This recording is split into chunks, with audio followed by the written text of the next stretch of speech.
dit souvent que la culture à Lyon est trop institutionnelle. Quel est votre sentiment? Ben, je ne vois pas comment elle pourrait être autrement que...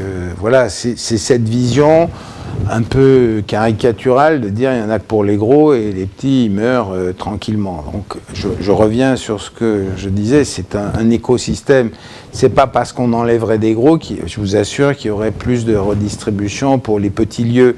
Si ces lieux institutionnels étaient seuls dans leur tour d'ivoire, ce serait embêtant. Si elles sont en interaction avec l'ensemble des acteurs culturels sur un territoire, évidemment, c'est pas aussi parfait que chacun l'imagine, mais il faut aussi, comme tout système, il a ses modes de régulation, ses modes d'évaluation que font les pairs entre eux. Donc je crois que notre souci, c'est pas de baisser le niveau d'exigence, le niveau d'excellence qui participe au rayonnement de la ville. C'est très attractif. Vous savez bien que on sait que des grandes entreprises, pour les cadres, mais pour des tas de gens, venir à Lyon, la pratique culturelle vient très vite après l'université. C'est en deuxième ou troisième. Les Lyonnais, dans une enquête qui avait mené le Progrès, on mettait en deuxième ou troisième la vie culturelle de leur ville. C'est pas parce qu'on n'y va pas qu'on n'est pas attaché à ce qu'il y ait quelque chose qu'on voit dans la télé le soir.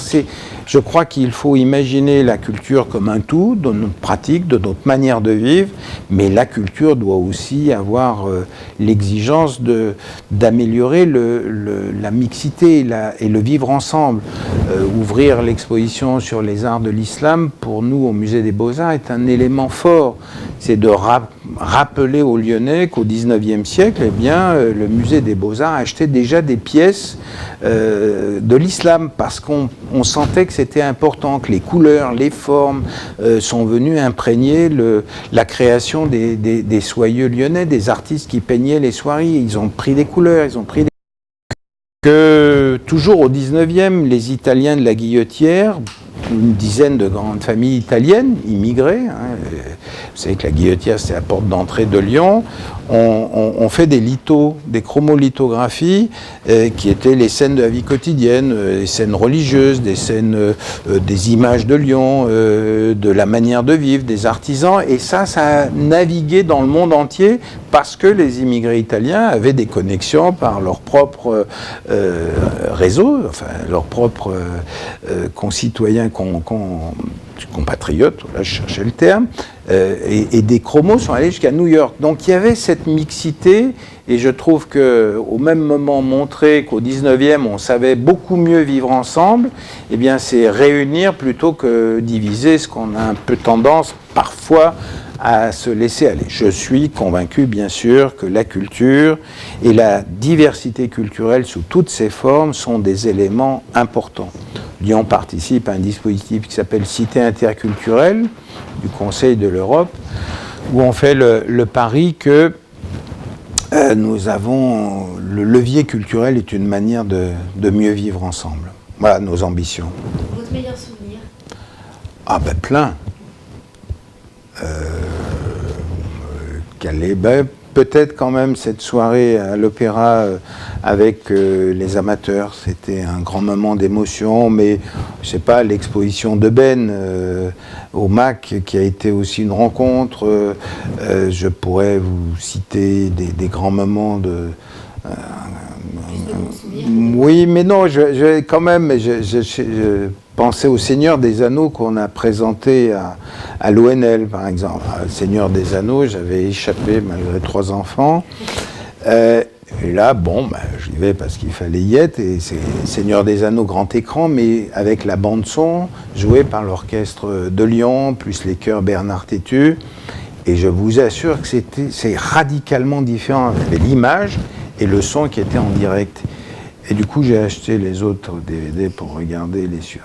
Voilà, donc c'est des moments de bonheur. C'est, je sais pas, une scène de marionnettes à Lyon. Enfin, nous avons... C'est difficile parce que j'ai beaucoup de belles émotions à Lyon et je pense que beaucoup de Lyonnais en ont de belles.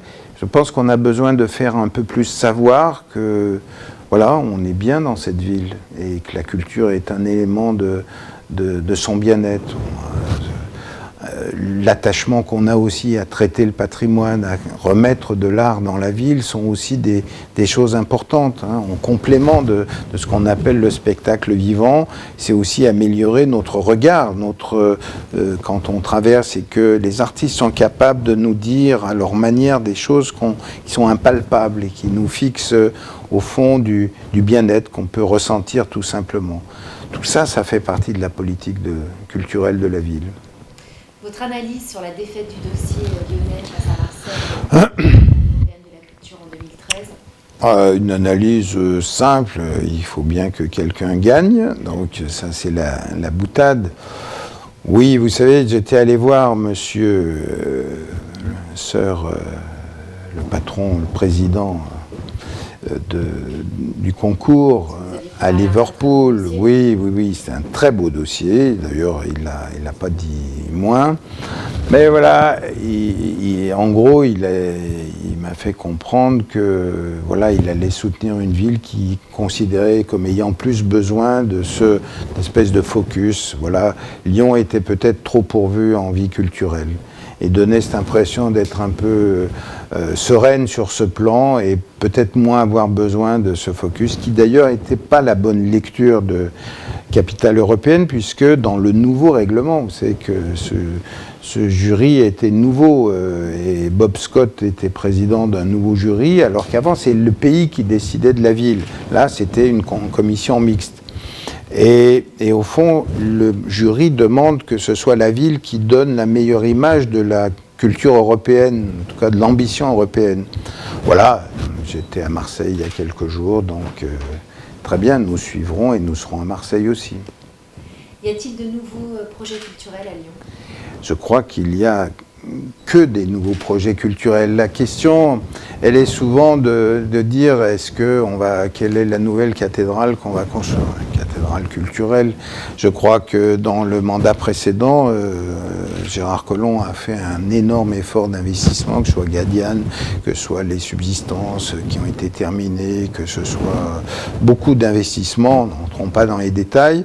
Aujourd'hui, dans un cadre budgétaire un peu plus contraint, pas de la ville, mais des autres partenaires, nous allons essayer de mailler, de produire de faire avec le même argent un peu différemment, pour que nous ayons un plus beau rayonnement encore. Donc ça, c'est un travail avec toutes les institutions. Je le disais tout à l'heure, l'arrivée de nouvelles équipes est un moment de stimulation, les candidatures, de renouveau, bien entendu. Et puis, je crois que sûrement, nous attribuons une page importante à la vie, à l'art dans la ville. Vous savez qu'on a plusieurs projets, 8e art, les berges, les rives de Saône, tout ça sont des projets dont les Lyonnais vont mesurer demain les effets, et la culture ne peut pas être séparée de tout le reste. Je veux dire, quand le maire présente le projet architectural de Confluent à la Biennale de l'architecture, je vous assure qu'il faut le penser comme un élément de la vie culturelle lyonnaise, et c'est vécu comme ça. Quand vous allez à Barcelone, il n'y a pas la politique culturelle, la politique de la ville, tout ça est consubstantiel. Je crois aussi qu'il faut qu'on comprenne que les changements, la nouvelle pensée, l'urbanisme et la vie, au fond, qu'on essaye de préparer pour les Lyonnais de demain, tout ça relève des mêmes projets. Alors après, donner encore une plus grande place à la danse à Lyon, avec une maison de la danse probablement qui se prépare, voilà, et puis penser à des nouveaux espaces de travail pour que les jeunes créateurs puissent trouver là des lieux pour se préparer, pour se former, et que la recherche se poursuive. Voilà, et plein de choses. Georges Kepenekian, merci. J'ai vraiment été ravie d'apporter la lumière sur la culture à Lyon. Merci à vous.